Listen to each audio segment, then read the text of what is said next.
Hi everybody, I'm Lisa and this is Crafting with Mimi. I'm going to take this $3 sign that I got from Dollar General and just give it a makeover. All I'm doing is taking everything off of the front. Now these little suckers were hard to get off, so I ended up having to use a pretty heavy-duty screwdriver to get it off.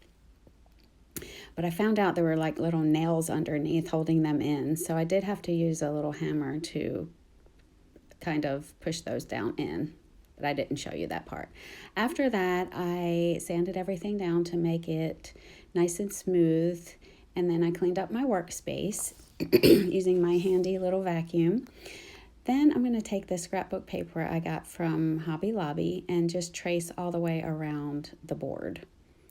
And after I cut it out, I did include 2 little strips for the end. I just don't show that part. And then I'm going to just Mod Podge it to the front. Now, I'm not going to put a layer of Mod Podge on top because I don't need it for this project, but I do make sure I have enough on the bottom to where it's going to stick and not roll up or pull up later. I just make it real smooth and even before I put the paper on. Once I put the paper on, I smooth it down really well to make sure there's no wrinkles or bubbles. And then I put the little side ones on. Now you can see a little gap there between, but that's where the little metal strips are going to go back in. I don't know why I had such a hard time getting that side on. But once I had these on, I just replaced the little metal strips. Just like that. It went straight into the holes and it was pretty secure. Okay. Now I'm going to take this plastic fork and spoon that I got from Dollar Tree. I took it outside first and spray painted it with matte black. I didn't care too much about the silver showing through because it really fits in with the decor. Yes, they were silver before I started. So I just let some of it come through and you can see it there, but it does look great because of the metal strips that are there. Once it cooled off enough, after gluing them together, I just glue them straight down to the board. And I think it looks really cute as is, but I do end up putting a bow on the top. I think I got this at Michael's for $3.99. And what I loved about it was the quality and the little decorative edges that it came with. And I'm just making a simple shoestring bow here by doing 2 loops and then looping them together. This is the easiest way for me to do it and not have to worry about the tails or the loops being uneven. I just like it this way. So all I'm going to do is hot glue it to the top of the utensils. And honestly, you could leave it just like this because it's just super cute as is.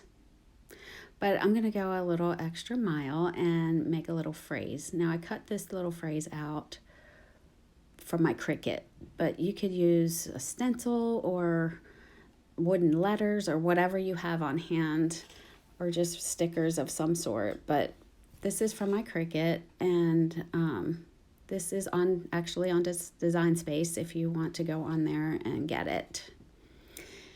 And so once this is on, I thought I might be done, but I'm not. I'm going to take that wire that it came with, and I'm going to make a little hanger for it.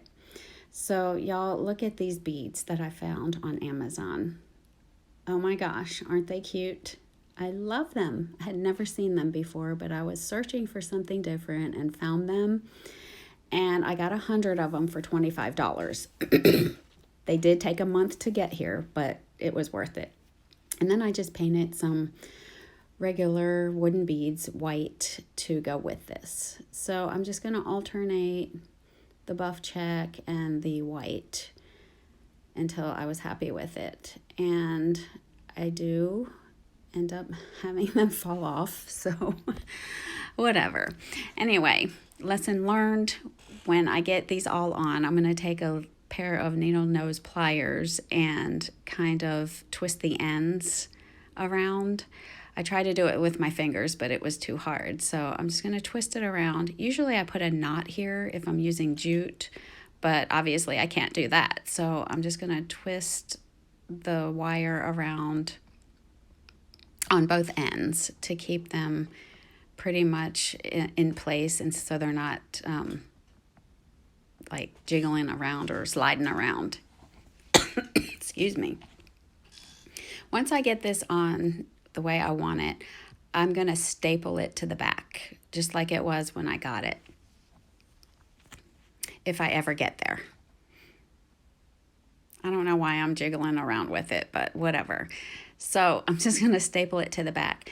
Now, my staple gun didn't go flush into the wood. I don't think it's wood. I forget what this is called, like particle board. So the metal hanger was pulling out from it. So I kind of do like an X with the staples. And then I'm going to take my needle nose pliers again and twist it around like I did on the hanger itself. That way it's going to stay in place and I don't have to worry about it coming out. And that worked really, really well. I really, really love the way this project turned out, and I hope you do too. Once you see it, you're going to love it, I think. Isn't that gorgeous? And y'all, I'm so sorry about the lighting on this. It was late at night and I had the light on it, but it just didn't help much. Anyway, be sure to share this with your friends if you like it, and hopefully you will come back soon for my next project. I think you'll love it too. Bye for now.